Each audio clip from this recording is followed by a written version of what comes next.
The following is a bonus podcast. It's a interview I did at Planet MicroCap in Las Vegas at the end of April. I had an absolute blast at Planet MicroCap. I had an absolute blast doing this interview. And if you're interested, the next Planet MicroCap conference will be September 6th through 7th up in Vancouver. So please give this podcast a listen. And if you like this podcast, if you want to go learn more about microcaps, look into Planet MicroCap, September 6th and September 7th in Vancouver. Up next, and I said this earlier during Andrew's first session, this, again, is my favorite financial podcast out there. It's called Yet Another Value Podcast, and we're doing a really fun, another live session right now. So I'd like to introduce hosts of Yet Another Value Podcast, Andrew Walker, as well as his guest, Jonathan Cukierwar. Guys, take it away. We'll just start off the way I do every podcast. Quick disclaimer to remind everyone that nothing we're going to talk about on stage is investing advice. I'm worried that some of the members of the audience might consider giving investing advice given the high noons I saw drinking earlier, but that's not investing advice either. Anyway, John, how's it going? Happy to have you up here. Yeah, it's going great. Thanks for having me here, Andrew. Perfect. So I think what we're going to do is we're going to start off doing a little background, and then we'll go to Q&A, and then I know there's a stock you want to talk about, which is generally all we talk about on Yet Another Value Podcast, so we'll talk about the stock at the end. But yeah, maybe we could just start, if you can go into kind of, you recently launched your fund just a few years ago, go into your background, what made you start the fund, how's everything going with that? Yeah, absolutely. So I'm from New York, and I started my fund in 2021, a couple of years ago. And before that, I'd spent my time at a couple of different investment funds, value-oriented funds in Manhattan. And the first one was Robati & Company, run by Bob Robati. He's a prominent value investor in the value investment community. And you know, as skillful as he is, he's also a terrific guy, incredible culture. In fact, there's some of my former colleagues, some of my best friends, they're in the crowd right now. And you know, when I went to go join him, I knew how good of an investor he would be, and just the community that he's built there, which is also very beneficial from an investment standpoint, has just been excellent. And before that, I was at Citigroup doing internal M&A, and I just wanted to find a seat with a great investor, right? The name didn't really matter to me. Is there somebody who was a good investor with a long track record? And you know, somehow I found my way to working with Bob. So that was excellent. And after that, the other fund I worked for was called Phoenician Capital, a long-only fund in Manhattan. And they also have a value-oriented strategy. I spent a few years there, and that's run by a fund manager who also has a terrific record when I joined. And by the time I left, I was a highly valued member of the team, small investment committee there. And yeah, and then I left in early 2021, and I launched my fund shortly thereafter. Yeah, no, when I was introducing, I said just launched, and I was like, oh, it was a couple years ago where I remember we were grabbing coffee and you were saying you were about to launch. So look, your fund does mainly microcaps all across the world. Like I know you and I have talked several times about micro/small cap up in Canada. The stock we might talk about later today, if we have time to talk about, is going to be a microcap in Australia. I know we've talked about microcaps in Poland. So you're all across the globe. Talk to me about kind of the hunting process for finding microcaps across the globe, because it's difficult. Like I try to look, it's really hard. You pull up a internet, you go over to England and you try and find something. It's really tough to just start flipping through them because different accountings, you don't know the businesses, you're not as familiar with them. Yeah, that's a great question, Andrew. And I think to some people who kind of stay close to the United States, at least from my experience, it all seems the same internationally. However, I do think that there's a lot of dichotomy when you look at the nations outside of the US. I mainly stick to developed countries, right? You have Canada, you have much of Europe, Western Europe, and some countries in Eastern Europe. You have Australia, you have certain other select countries that they have, they're very developed nations, and they have high integrity of capital markets. And so, in most respects, right, you're not investing somewhere that your capital just might be at risk for reasons completely out of the company's control, like a huge geopolitical risk. So, and then when you're looking there, right, different countries have different regimes, and they have different central bank policies. So there's some things to take into consideration. But I mean, the way I really approach it is I have my fundamental metrics, right, no matter where the companies are. And I pull up a screen and I convert it into Microsoft Excel, and I sort of just kind of A to Z, but filtering with the metrics that are important to me. And from there you just kind of come across companies, depending on no matter what the countries are. And what I have found is that outside of the U.S., the odds of finding something that is inefficiently priced goes up significantly, because in a lot of these countries, right, there's the investment professional community is not nearly as mature as in the United States, at least in my view. And you also have, venture capital markets are not nearly as sophisticated there either. So you have microcap and small cap companies that are public that can be very high quality that, just there's simply no venture capital community to support them. So that's sort of their only avenue. So anyway, and then from there, you kick off the investment process, of course. Nope, that's great. But a few questions just going internationally. Do you require English financials to invest, or will you invest in something on just like a kind of numbers screen that has something in a language that maybe you're not 100% with? I require the company to speak English, IR management. A non-starter for me is if something hits the fan and you need to get on the phone and they don't even speak English, then you're a paddle without a creek. And then, preferably the financials should be in English, but truthfully, there are tools now online that you can translate, documents into English that are pretty advanced and, keeping the format of the PDFs that if you have a management that speaks, fluent English and documents that can be translated, I'm actually okay with that. Cool. And then this was a big topic of the first talk we did, but just curious, building relationships with management teams internationally. Like, it's always difficult to build a relationship with a management team because ultimately they're trying to sell you something. Like, how do you develop trust with them over time and everything? But I think that gets a little bit accentuated when you're building a relationship with someone who is in a different market, different cultures. They have different ways of interacting with shareholders. They might view you differently as a foreigner. So can you talk about some of your experiences with building a relationship with management teams in a different country? Yeah, that's a great question. And I think generally that is always a risk, right? There are certain cultures out there that if you're not attuned to dealing with that culture, people have certain biases that you need to be attuned to. I've also found that human nature a lot of human nature is very universal. And so if you've spent a lot of time in the microcap space, you're dealing with there's more of the Wild West sometimes. You do kind of need to have a good grasp on reading management and assessing management, whether they're bad players or honest people. And I think that translates to, a lot around the world. Like, look, if you're sitting across from somebody from Poland or Australia or Canada, I think you'll get a good sense if, they're a very honest and ethical person. As far as building the relationships, I think that's also a big plus, just the fact that, you're starting in microcaps, right, where there's easier access to management. And I've had experiences where I've been, according to them, one of the very first, investment professionals outside of their own country or even period to come and try to spend serious time, take a serious interest. And the benefit is, right, instead of getting hoping for a 30-minute call every quarter update, you can literally fly to their headquarters and spend 4 or 5 hours with them, and they'll walk you through everything. Improves the quality of your diligence, and it just helps you get through all the priority questions that you need to get. So I think that's definitely a help.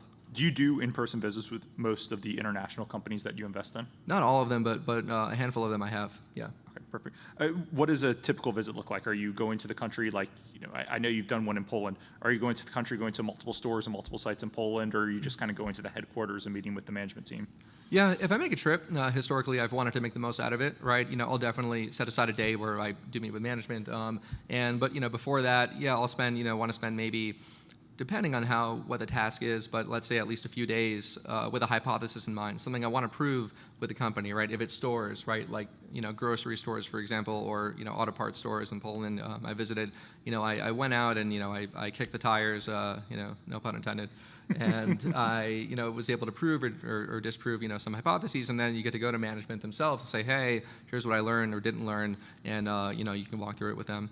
Perfect. Well, speaking of taking advantage of being in person, this is a live recording. I think the best part of that is being able to get Q&A and interaction with the audience. So with that, I think we'll open it up to Q&A.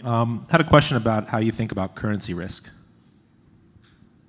Yeah, currency risk is a great question, and it's something definitely to keep in mind. If we look last year, right, if you were invested in non-U.S. denominated assets, you lost significant value, anywhere from 5-10% to 20% in some of these currencies. And the way to hedge that, there's several ways. You can do total return swaps. You can hedge the currency itself in multiple ways. The way I've sort of viewed it, really, and everybody has their own preference, is the cost of hedging a currency consistently is better if you're interested in smoothing the returns, right? Because it's expensive, right? The banks, they look at the forward models and then they apply a premium to it. If you have investors or an LP base that, typically institutions, let's say, who do care about, volatile returns and they want to minimize volatility, it makes sense. However, in my view, right, if you look over the long term, at least for the hard currencies, right, that, aren't supposed to rapidly depreciate, they historically do revert to the mean versus the US dollar. And I don't have a crystal ball. I don't know if that's going to happen into infinity. But like, for instance, just if you leave it unhedged and are willing to live with the volatility, I think over time your returns will be better than if you hedge it and pay the premiums.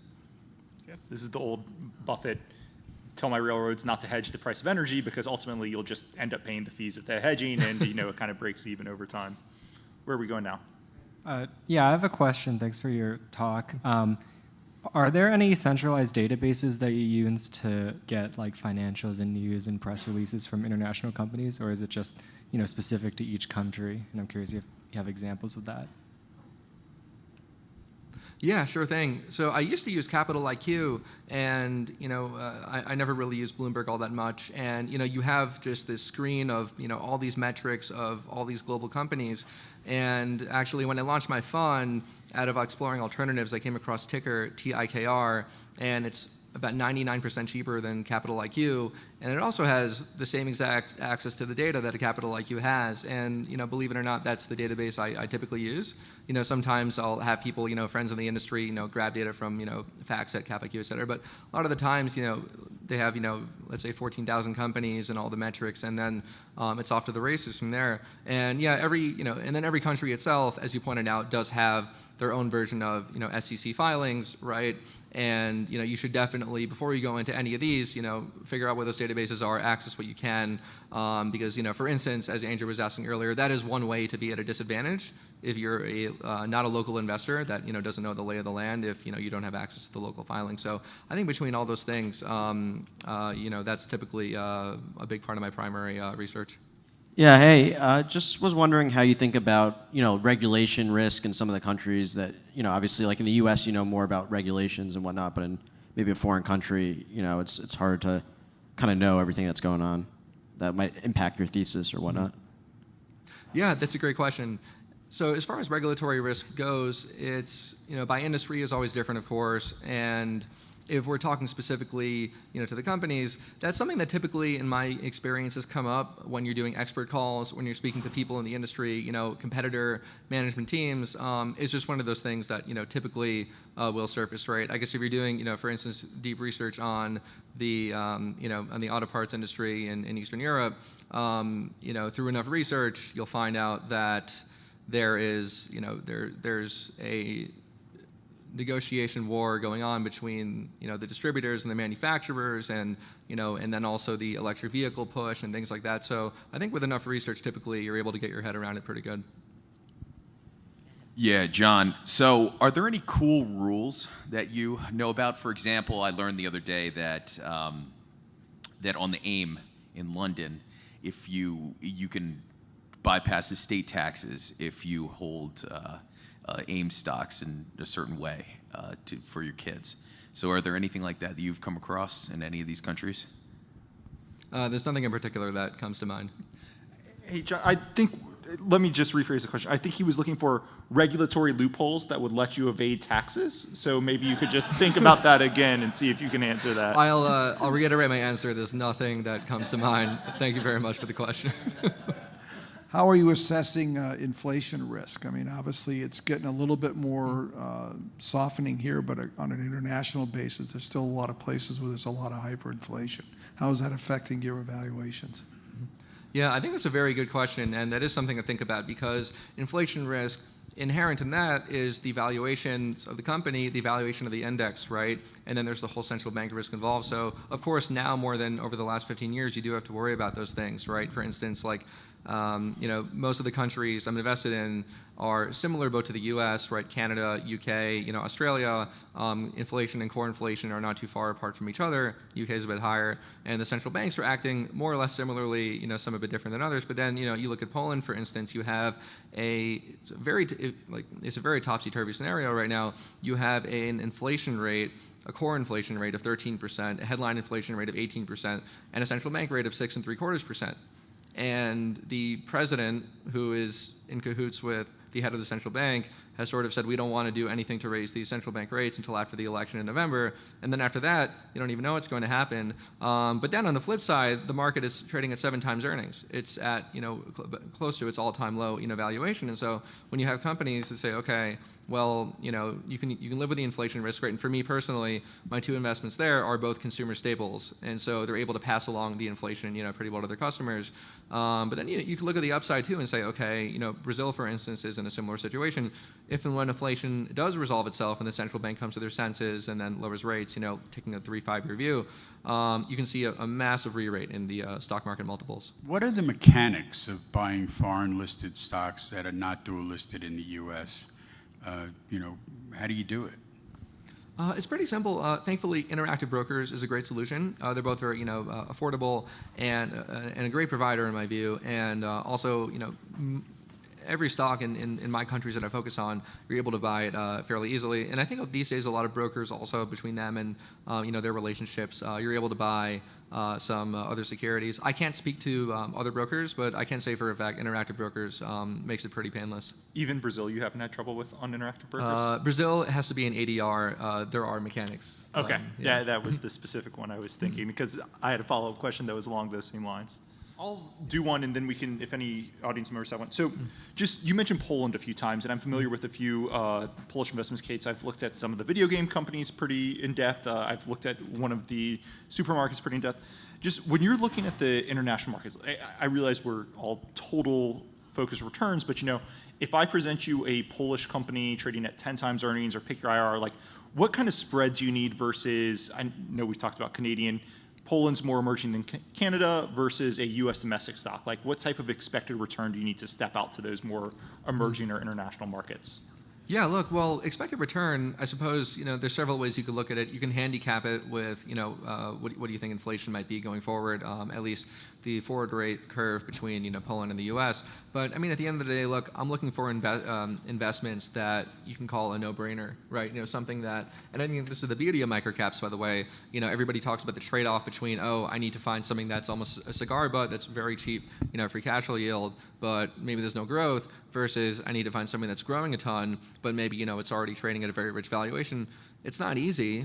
It's really hard, but in my view, in my experience, you can find these stocks in microcap land across the world where it can be trading for 5 times free cash flow, and it can be growing at 30-40%, and it exists for no other reason than, right, you know, nobody's found it yet, and it's pretty undiscovered. So, you know, I guess when you find a situation like that, if it's that compelling, and, you know, for instance, like I have found, you know, like things with those profiles, then it's sort of okay.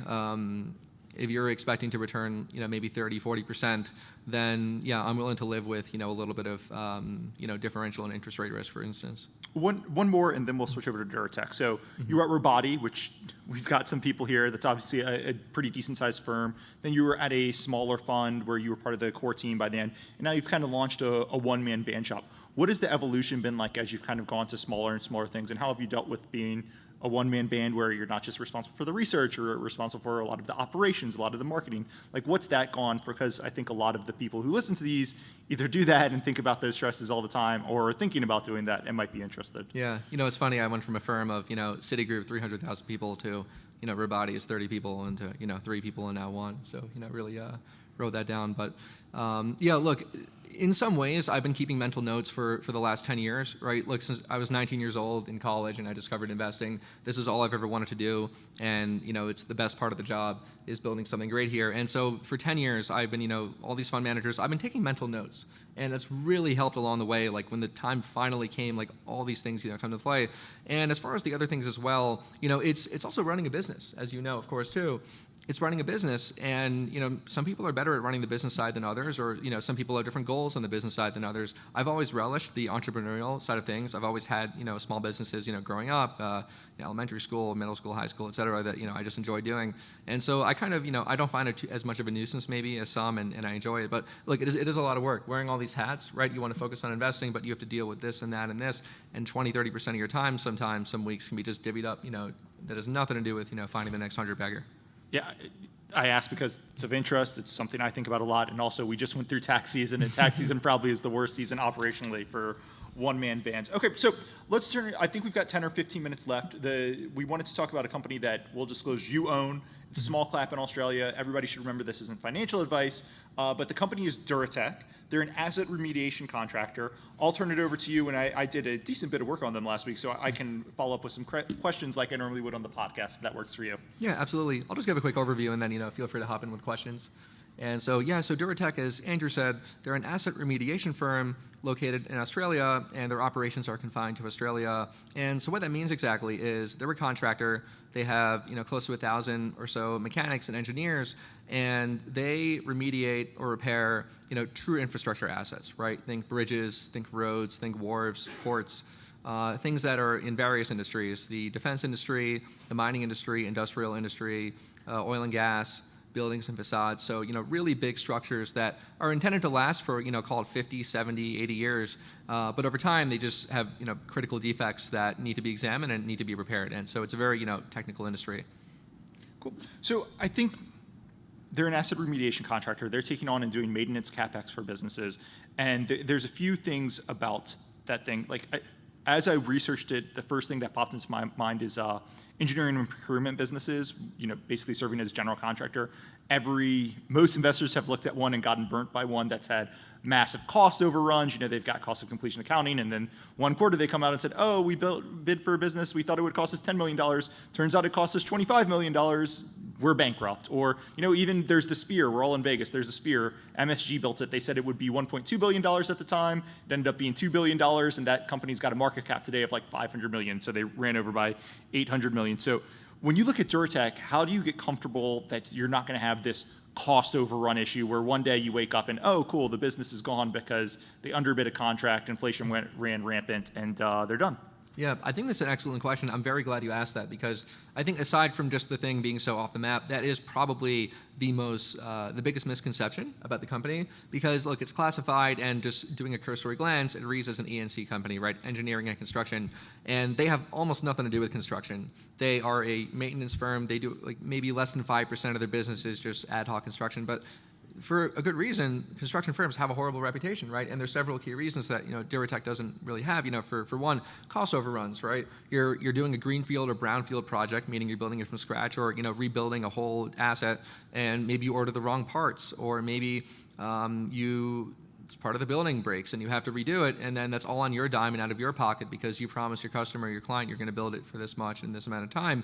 And so that's how disasters happen. Duratec is purely maintenance, right? Like, you're repairing a bridge, the bridge is already there, right? Unless you do something colossally bad, which they've never done in their decades of experience, right? Like maybe you use the wrong blast on the concrete and it's a few $1,000 to do a new one, little things like that. So they've never had these in their 20, 30 something years together, these huge things. So that's a big source of risk that's eliminated. And then a couple others are the construction firms, in addition to having a lot of business risk, they also tend to participate in commodity-heavy industries where there are boom-bust cycles, right? The commodity wave in mining or oil and gas, but then when times are bad, all of a sudden there's no work to be done. Meanwhile, maintenance, it will suffer a bit, right? But not nearly as much as if you're actually riding the commodity wave itself. So that's a lot more stable. And then lastly, kind of bucketing it together, a mix of poor management incentives and also the concentration risk that tends to happen. A lot of these construction companies, like you mentioned, the reason they go bust, actually, they're kind of the worst of the worst actors.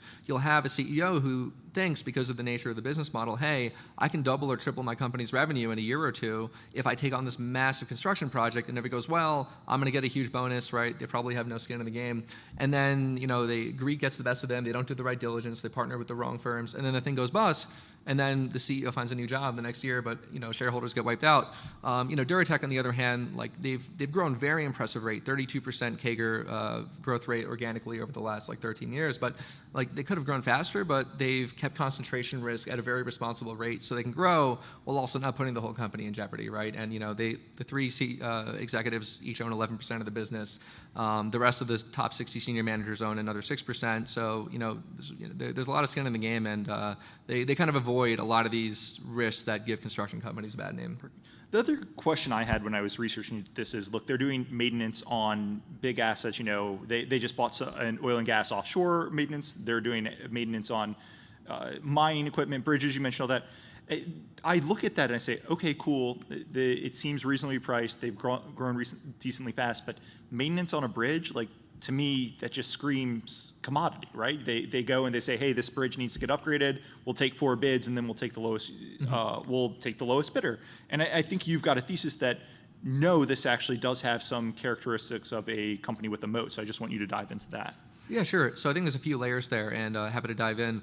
First of all, so while it is a commodity business to some extent, they are a higher quality player with a high reputation, and they're not the cheapest. They're a premium price player. For instance, if you go to you speak to people in the mining industry, depending on the city, they'll say, hey, yeah, there's about 3 premium players. The most trusted, there's Monadelphous, they're over $1 billion company. There's Duratec, and there's one other. Right? You go to different regions, maybe different players, but so they're not priced to be the cheapest, and and by the way, having high quality mechanics and high quality engineers is generally the biggest bottleneck in the industry because there is a difference in quality in people. So that aside, the business alone is great. They do have this consulting business that, just to touch on quickly, Men Consulting, that really kind of puts them in a league of their own in the industry, right?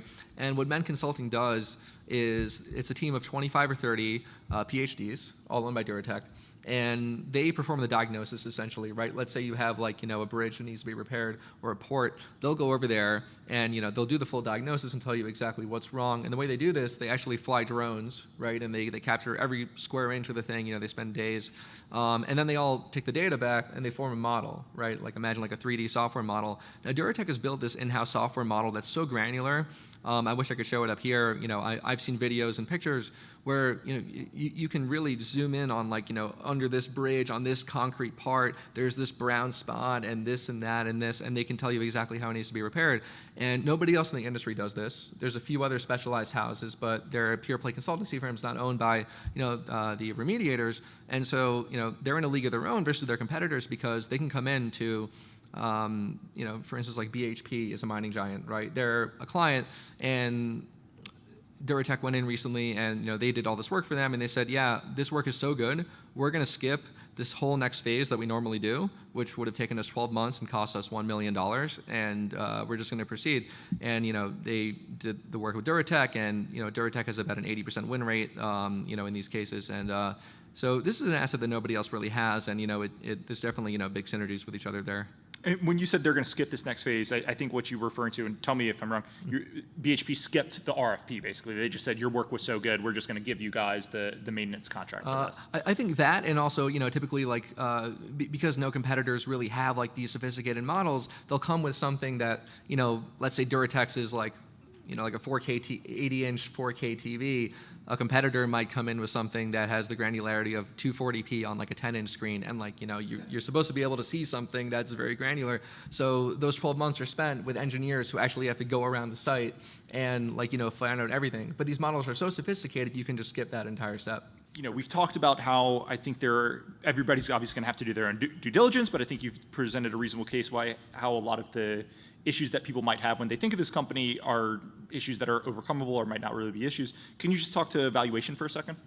Yeah, absolutely. So the company right now, it trades at about roughly 10 times earnings, and they, the stock price has run up quite a bit, but they're traded at about 10 times earnings right now. I believe there's a bit of non-cash charges that you could add back. They depreciate their vehicles over 5 years, but they have a useful life of 10 plus years. But anyhow, that aside, when you look at the growth that still exists ahead of them, right? They operate in a $50 billion industry as far as the revenue potential from remediation in all these industries, and they capture about 1% of it right now. And so, when you think about, look, they are, a top-notch remediator that is still expanding, and they have a terrific record of growth organically. They have Men Consulting, which, in addition to the 3D models, they also have this laboratory, petrography, which is the study of minerals and rocks under a microscope, where they do 10 to 15% of the country's petrography, so they have about 10 to 15% of all the assets that might need to be remediated in the future. They have insight into that visibility that other people don't have, no other remediators have. So, and then they have the Department of Defense they just tapped into. That's 40 to 50% of the revenue. That is bulletproof, recession-proof revenue because it's the government. They have a budget that goes out 15 years. So if you spend some time with the company, I guess I would advise you do. There's every reason to believe that I think they'll continue growing at strong double-digit rates, right? And mostly organically, if not all organically. And they have their own internal targets that are pretty ambitious. So yeah, look. As far as valuation, if you're comfortable owning something around the ballpark of 10 times earnings and, might grow at, I don't know if it's going to be 10, 20, or 30% on average, or 40% on average for the next few years, I'm pretty comfortable with it. Perfect. All right. Well, John, I think we'll wrap it up there. Thanks for coming up here, talking to everyone, and looking forward to having you back on the podcast soon. Yeah. Thanks so much, Andrew. Thanks, everybody. A quick disclaimer. Nothing on this podcast should be considered investment advice. Guests or the hosts may have positions in any of the stocks mentioned during this podcast. Please do your own work and consult a financial advisor. Thanks.